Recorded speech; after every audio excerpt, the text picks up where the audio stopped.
right. Virgo, what is up, Virgo? I hope you are having a wonderful week so far, and welcome to the week of the full moon and all this crazy stuff that's happening in the world. All right, well, I'm going to get your tarot cards out here. We're going to use the Rider-Waite deck today, and I'm going to shuffle these, and we're going to go through your astrology. So I first want to remind you that I have my draw on for a free tarot reading. If you're interested, all you have to do is hit the like and subscribe button, and let me know down below that you subscribed, and you'll be entered to win. I only need about 20 more subscribers, and then I will be giving this away. And this takes the form of a video call between the two of us, or I can do a YouTube video like this and put it on private mode for you so you always have access to it. All right, so let's go into your astrology as we go through this. So Virgo, let's see what we got going on for you. Gotta get my thing situated here. Okay, so first of all, on the 27th, we have an inconjunct with the sun to Chiron. Now, an inconjunct is kind of like, you know, when you're looking directly at somebody like across the room, but it's always the person kind of off to the side that really gets your attention. So with the sun in conjunct Chiron, it's really bringing attention to this kind of like pain or something that you've been feeling, and this is in your this is in your 8th house of like debt and other people's money. Also can do with sex sometimes, and yeah, it can do with, you know, death. It's so maybe themes of death are coming up for you as well for this day. So just be aware of that and just, you know, work through it. Like when you're informed, it makes things a lot more easy. So just be aware of any sort of like emotional upsets that you get at this time regarding that subject, because it will be shining light, or it will be having light shone on it by the sun. On the 30th, we have the sun opposite Uranus, and the sun is right now is in your 3rd house. So this is going to be some sort of like teacher perhaps, or maybe something upsetting from like another country happens for you. Like maybe you work overseas, or maybe you work for people that are overseas. Maybe something upsetting comes around there. It's definitely going to hit you in communication, and you know, it is Mercury retrograde, so that makes sense too.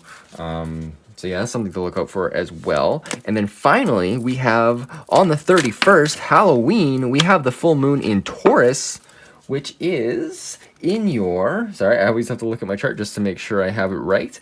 It's in your 9th house. So this is, yeah, this is your house of like higher education. And what goals did you have at the beginning of this whole pandemic thing? Did you want to create more education for yourself? Did you want to become, you know, more enlightened? This is also like the house of spiritual beliefs. So maybe your beliefs have changed during this time. Maybe you started looking up tarot cards or astrology or something. Like maybe this is a new thing for you, and now you're actually really getting into it. That could be what's happening for you. Or maybe, you know, you got into university or something. Maybe that's happening as well. So the full moon there, also being conjunct Uranus at that exact time, is a very powerful time. Very like kind of like, you know, anything can happen time, especially around higher education and your spirituality. So, you know, maybe meditation on the full moon would be amazing for you. What else we got during that day? We have Mercury square Saturn, which can be very difficult as far as, you know, being a little bit too nitty gritty about things. This is your, let's see, it's your 1st house actually. So it's your identity, which is having an impact on kind of like your creativity. So that is something to pay attention. Oh no, wait, sorry. It is your it's your communication and everything that's having an impact on your creativity and your, you know, passion for whatever, your kids even. This also, like, you know, bodily pleasures as well. So, you know, make sure you're looking at the big picture and not too focused on the little details, because I feel like that may come up for you during the full moon. And I think that's about it. It's definitely a challenge to overcome, but everything's going to work out. It always does. All right, so let's go into your tarot cards. We've shuffled long enough, and let's see what we got coming up for you right now, where you're at, where you've recently been, what we got coming up for you this week, and then we'll go into messages from Spirit. All right, let's see what we got coming up. Now, the way I shuffle is I wait for jumpers out of the deck, and the first thing we got was the Ace of Pentacles. Very powerful energy, a new beginning, a new material beginning. If you're worried about money, this is definitely a good card. So let's see, a very optimistic card. And the next card we got is the Tower. So this is like, okay, so this is, I feel like the wind is being knocked out of you, or has been knocked out of you, regarding some sort of new beginning. But it's in the upright position, so I feel like you saw it coming, and I feel like you dealt with it gracefully. Let's see what the next card that came out was the Page of Cups. Okay, so it led to a new opportunity. Whatever this crashing was, building up for your foundations. I mean, we've all had a crazy year, but for you, it feels like right now that like maybe there's a new opportunity, but since it crashed everything down, like, you know what? Instead of being up on the mountain, now you're on the beach. Now you can kind of see the weird things that come from the sea. Like there's a fish in a cup. Like, come on, it's weird. But it's unexpected, and you know what? Sometimes we need unexpected things in our lives in order to spur us forward and spur our development, All right, let's see what the underlying energy of this Page of Cups is. Oh, okay, we've got a few cards here. The first one that came up was the Moon. So this is getting more into like your intuition. The Moon is very much an intuitive card. It's also a Cancer card, very about your emotions. And if you look here, there's between two towers, and you have this path leading, like the middle path going towards the sun and the moon. Very, very strong energy about your intuition here. So I feel like whatever this opportunity that came up for you, you followed your intuition, and I feel like it led to a good place, because then you got the Justice card coming up. The Justice card could be about the disaster that happened, as far as maybe some sort of crumbling down, but I feel like it came out in a positive way. And then we got the Ace of Wands in the reverse position. So I kind of feel like with the Ace of Wands reversed, it's like you need to figure out what you're passionate about in this. Because, like, okay, yeah, the Ace was here. It's a very good start. It came crashing down. You found something new. You followed your intuition. And now it's like, what are you passionate about? The Ace of Wands is really like, hey, in general, it's like, hey, this new thing, this new idea, this new branch of willpower, this new opportunity to go off of. But it's like you need to create this opportunity for yourself. You've learned a lot. You're following your intuition. So I feel like if you have a new idea that you're trying to get off the ground right now, maybe that's what you're trying to focus on. And I feel like it's good. So yeah, definitely go with it. We have major arcana. Like, we have 3 major arcana cards in the upright position. So this is really about, cycles of change. And, cycles of change are difficult. And the first card we got for the week coming up is the Emperor in the reverse position. So this could represent you needing to take some responsibility for what you have going on here this week. Stepping up to the plate, as it were, and really being the boss in a sense, and taking control of things. Because if right now maybe it feels like you're not really taking control of it, and that's sometimes we do need a break, and that's okay too. But the Emperor is in control. He is the father, basically, the counterpart to the Empress. And the next energy we got underneath is the Page of Wands.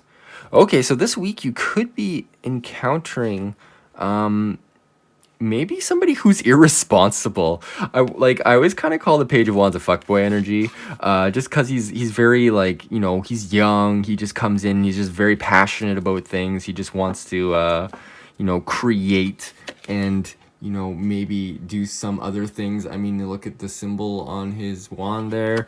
So yeah, maybe this is an immature energy from this person. So yeah, all right, something to be aware of. A new message of passion, definitely, of creativity and willpower. So let's see what's the underlying energy of this Page of Wands for you. All right, we got a card, so let's see what it is. It's the Eight of Wands. So I feel like this is a delay in manifesting. Maybe this person causes a delay in manifesting, so watch out for people stealing your time this week. This could definitely happen. I mean, I'm not saying could definitely, but it could be something that comes up for you. Yeah, all right. Well, let's see why is there a delay? Why is there a delay here? Oh, too many cards. Thank you. Let's get one. Let's get one more card. Okay. Oh, I think it's reversed.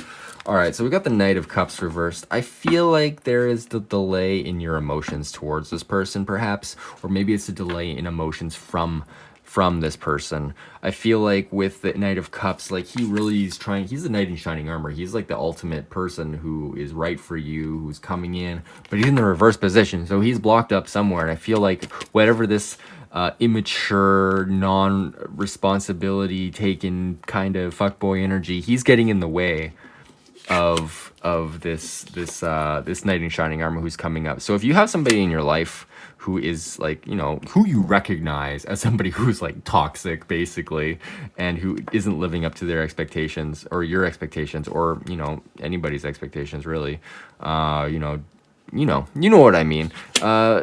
Just be aware of that and listen to your intuition, because you got the intuition card here. You have good intuition, so be aware that if somebody's taking up a place in your life, then you're limiting the place where somebody else could come in, you know? All right, I feel like this is good for now. So we're going to go into your messages from Spirit. Oh, I know you want to know more about this person who's going to come in, but nope, not today. All right, the first card that came up for what Spirit wants to let you know is you have options. I mean, this backs this up. Like, you have options. It's just like who you want in that option slot. Like, what do you want to actually happen? Do you want the person who's going to be perfect for you, or do you want, you know, the okay for now person? Like, you gotta have standards. You gotta have standards. You deserve the knight in shining armor. You deserve the happy life, you know? You don't deserve to be fucked around. You gotta wait for those little pages to grow up to be kings or knights. Because you want to build a kingdom with somebody eventually, right? Alright, let's see what we got with the Seven of Cups. Okay, we got Two of Wands here. So I'm feeling like there's a bit of a delay.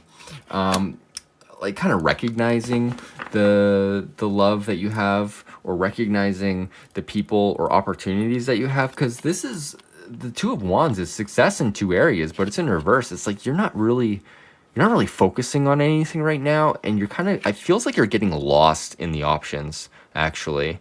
And yeah, it's hard for you to decide anything because your willpower is all kind of messed up. Because, I mean, you're coming from a place where your willpower, like, you're needing to work on your willpower and create that energy. All right. What else we got? What is up with this Two of Wands, please? Can I get a clarifier? We got the Nine of Pentacles.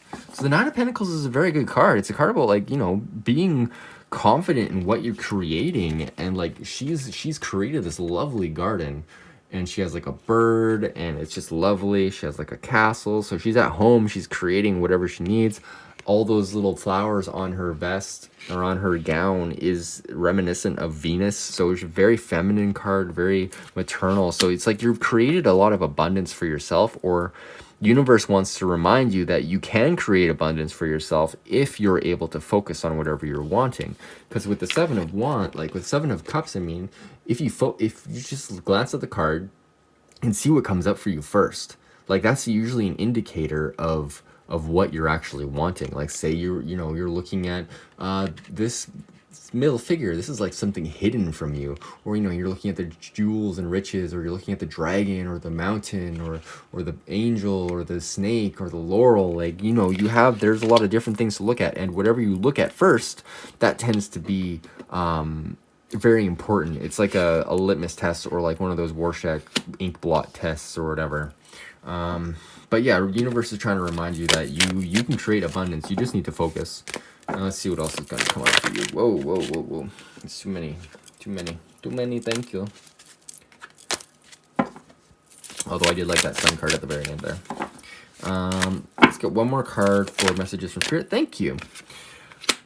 All right, so we got the King of Swords. This is somebody who's very clear with their communication, somebody who's very fair, just. I mean, you got justice over here, so universe is telling you that you have a fair person in your life. This is intellect, driving intellect. This could be you, this could be somebody else, this could be like a father figure, even somebody who's grounded and maybe is more mature than you as far as your energy goes. And yeah, I'm seeing the butterflies all around him. This is a symbolism of transformation, but also like patience. So be patient with yourself when you make whatever choices you're going to come up to, and just know that once you do, you're going to end up being an abundant person. It's just you need to focus on something in order to bring that abundance around. Okay. All right, well, let's go into your Sacred Symbols deck, and then we'll get into a rune. Thank you so much for joining me so far. I really appreciate all your love and support, and if you want to hit that like button right now, that would be so amazing. It doesn't cost you anything, and it helps me out so much. All right, let's get into this. What do we got coming up? What does the universe want? What does Spirit want us to know? Good fortune. Okay, so this good fortune card, like... That's awesome. You have good fortune. It feels like you're a lucky person, or you have stuff like whatever this opportunity was that kind of crashed down, it was meant to be. Like, it's driving you towards something that you actually really want in life, I feel. All right, let's get another card here. Whoa. All right, we got 2 cards. And relief. So whatever, like, yeah, I mean, we got relief over top of this Knight of Cups. So if you're able to unblock this is going to be very relieving for you. It's going to, like, unblock something that you know, maybe getting rid of this immature energy will help that. But relief is on the board for you. So that is very positive, very good. And the next card we got is safe travel. I feel like we got this last time. Not for you, but for the other reading. So safe travel and relief came up again. I shuffled a lot. So yeah, if you are, I feel like if you're about to travel, I feel like this is also the 2 of Wands here. Just know that you're protected. Like, we're in Mercury retrograde, of course, you know, cars break down or whatever. But I feel like just if you're worried about traveling or worried about, you know, flying or something, this is a good symbol to kind of meditate on, or even draw on yourself or a piece of paper or on your car or whatever.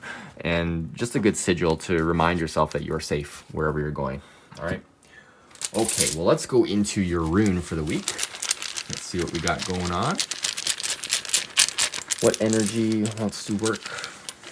Lovely Virgo for this week. Thank you. What do we got here? Cano. This is the rune of opening. All right, let's go into the book here. Let's go to 87. Cano. I'm just going to read directly from the book because the book knows it so well. All right, so this is the rune of opening up, of renewed clarity, of dispelling the darkness that has been shrouding some part of your life. You are free now to receive and to know the joy of non-attached giving. Cano is the rune of the morning of activities for seriousness, clarity, and concentration, all of which are essential at the beginning of work. The protection offered by Cano is this: the more light you have, the better you can see what is trivial and outmoded in your conditioning. In relationships, there can now be a mutual opening up. You may serve as a trigger, the timekeeper, though through your awareness that the light of understanding is once again available to you both. Recognize that, on one hand, you are limited and dependent. On the other, you exist at the perfect center where the harmonious and beneficent forces of the universe merge and radiate. You are that center. Simply put, if you have been operating in the dark, there is now enough light to see that the patient on the operating table is yourself. Always good wisdom from the runes. All right, well, I hope you enjoyed this reading. Yeah, I feel like it is a time to open up. And if you feel like you want to open up more, send me a DM. I'm always willing to talk to people who need help or what have you. And if you would like a private reading, I always offer those. That are on my website.